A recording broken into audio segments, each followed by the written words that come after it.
ओम नमः शिवाय। दोस्तों, मेरे यूट्यूब चैनल पर आप सबका हार्दिक स्वागत एवं अभिनंदन है।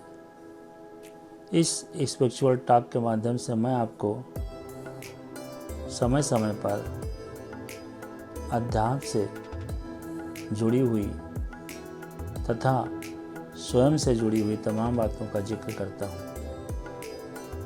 कुछ दिनों के बाद आज फिर से ऐसा अवसर प्राप्त हुआ है कि मैं आपको कुछ बातें फिर से आपके सामने रख सकूं। दोस्तों, आज मेरा टॉपिक है मनुष्य एवं उसका स्वभाव।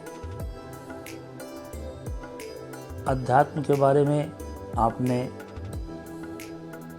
महान विभूतियों के बारे में पढ़ा होगा, महान राजा महाराजाओं के बारे में पढ़ा होगा। आपने राम के दर्शन किए, राम के स्वभाव के बारे में पढ़ा। कृष्ण के दर्शन किए, कृष्ण के स्वभाव के बारे में पढ़ा। कबीर, तुलसी, नानक, तुलसीदास, भगवान शंकर, शिव, मोहम्मद हजरत साहब, गुरु नानक देव जी, गुरु गोविंद सिंह जी तथा जीसस क्राइस्ट के बारे में भी आपने अध्ययन किया, पढ़ा। ये सब महान किस लिए हुए? आज हम इनको मरने के बाद क्यों याद करते हैं? शायद इसलिए कि उन्होंने अच्छे काम किए, उनका आचरण अच्छा था, उनका स्वभाव अच्छा था और उन्होंने सबको अपना बनाया। हमें इनके बारे में जानने के लिए कोई बहुत ज़्यादा अध्यात्म की गहराइयों में जाने की आवश्यकता नहीं है, क्योंकि मैं ऐसा महसूस करता हूँ कि हमारे पास अभी ऐसी शक्तियाँ नहीं हैं कि एक गृहस्थ आश्रम में रहता हुआ व्यक्ति या एक विद्यार्थी जीवन में रहता हुआ व्यक्ति या किसी अन्य काम में लगी हुई महिलाएं या व्यक्ति को इतना समय मिल पाता है कि वह अध्यात्म के बारे में या कथा वार्ता के बारे में सुन करके वो इन महान विभूतियों के दर्शन का अवलोकन कर सके, इनके स्वभाव को जान सके। दोस्तों, हम सिर्फ इनका कुछ पालन कर सकते हैं जो इनके अंदर स्वभावगत गॉड गिफ्टेड चीज़ें थीं, लेकिन इन सच्चाइयों पर चलने के लिए उन्हें तमाम तरह की परेशानियों का सामना करना पड़ा। मेरा कहने का तात्पर्य यह है कि जब आप अपने स्वभाव को सच्चाई की तरफ लेके जाते हैं, सबके सामने उसको रखते हैं, तो आज के समाज में बहुत सारे लोग ऐसे हैं जो आपको गलत निगाह से, गलत दृष्टि से देखते हैं और कभी कभी तो ऐसा होता है कि आपका उपहास भी उठता है। मैं इतना कहना चाहता हूँ कि आप अपने स्वभाव में जो सरलता लेके आए हैं, आप अपने स्वभाव में जो गरिमा लेके आए हैं, आप अपने स्वभाव में जो मजबूती के साथ सच्चाई का साथ देने के लिए आए हैं, उससे आपको डिगना नहीं है। यदि आप अपने स्वभाव में ईर्ष्या, जलन, प्रसन्नताप, द्वेष आदि जैसी कुरीतियों को रखेंगे, क्योंकि ये ऐसी सारी चीज़ें हैं जो मनुष्य इसका ग्राही बहुत जल्दी बन जाता है। मानव स्वभाव है कि गलत रास्ते की चीज़ें उसे जल्दी पसंद आती हैं और आप उस रास्ते पर जा निकलते हैं। एक दिन मैंने बोली के बारे में जिक्र किया था। मैं बहुधा देखता रहता हूँ कि जब भी कोई या तो मोबाइल से बात करता है या घर में बात करता है या आपस में कहीं तनावपूर्ण वातावरण होता है, तो मुँह से अनाप शनाप अपशब्द निकलते रहते हैं, जिसको शायद उसने पढ़ा ही नहीं है। किसी भी डिक्शनरी में वो सारे शब्द हैं ही नहीं, चाहे वो हिंदी की डिक्शनरी हो, चाहे उर्दू की हो, चाहे इंग्लिश की हो, लेकिन वो उन चीज़ों को करता है क्योंकि वो समाज में इसी की तरफ जाके सीखता है। तो आपको उनका अनुकरण नहीं करना है, बल्कि आपके अंदर जो स्वभाव है, आप बैठकर सोचिए कि आपका स्वभाव सरल है, तो क्या कोई सरलता का उपहास तो नहीं उड़ा रहा है। दोस्तों, ये मान के चलिए कि दिखने में जितना व्यक्ति सरल है, कहीं वो अंदर से उतना कठोर तो नहीं है। ऐसे मानव चरित्र या ऐसे मानव अपने स्वभाव के निर्माण के लिए बहुधा जाने जाते हैं कि वो हंसते तो रहते हैं और आपको अपने तरफ आकृष्ट करने की कोशिश करते हैं, लेकिन अंदर से वो बहुत दुष्ट होते हैं। इसलिए इनकी भी पहचान आपको करनी है। इनकी पहचान आप तब कर पाओगे जब आप स्वभाव से बिल्कुल निश्चल होगे। आपको तुरंत पहचान में आ जाएगा कि ऐसे लोग आपके आसपास हैं, तो उनसे दूरी बना लीजिए। दोस्तों, चाटुकारिता मानव स्वभाव का एक बहुत बड़ा अंग है। इस चाटुकारिता से भी हमें दूर रहना है। हमें इससे कुछ हासिल नहीं हो पाएगा सिवाय उपहास के।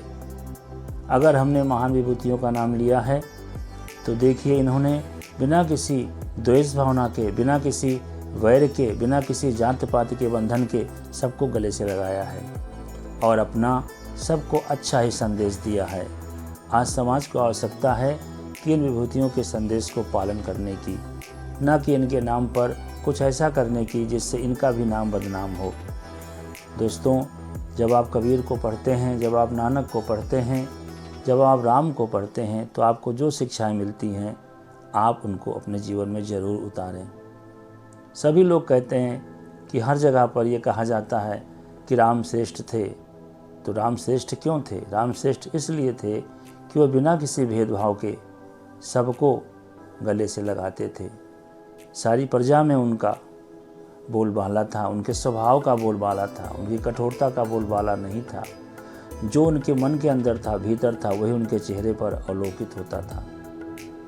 एक बार कक्षा में पूछने पर एक लड़की ने जवाब दिया।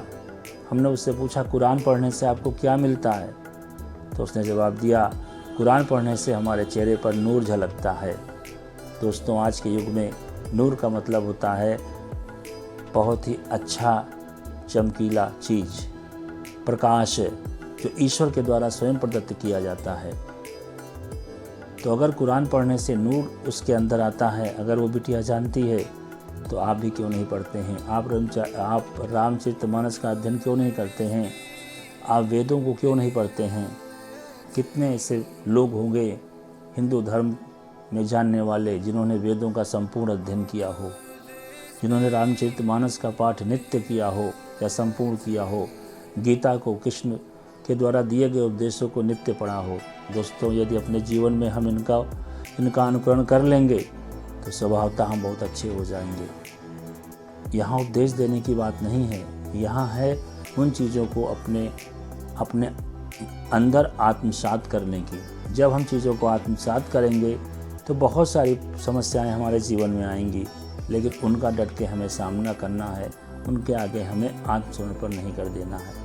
एक बात आपसे और कहना चाहूँगा, जब आप किसी ऐसे धर्म संकट में पड़ जाते हैं जहाँ पर आपको कोई रास्ता नहीं सूझता है, उस समय जब आप अपने किसी इष्ट का नाम लेते हैं, जिनका आप अनुपालन कर रहे हैं, जिनके स्वभाव को आप अनुपालन कर रहे हैं, जिनके दिखाए गए पथ पर आप चल रहे हैं, जिनके बताए गए रास्तों को आप आगे बढ़ा रहे हैं, जिनको अपने मन में आपने उतार लिया है, उस समय यदि आप घोर परिस्थितियों में भी, जो परिस्थितियाँ आपके विपरीत हैं, उनका अनुपालन करते हैं, तो एक दृष्टि सी दिखाई पड़ती है, एक उजाला सा आपको नज़र आता है और ऐसा लगता है कि पीछे से आपकी कोई मदद कर रहा है, जबकि उस चीज़ को आप जान नहीं पाते हैं, सिर्फ अनुभूति करते हैं।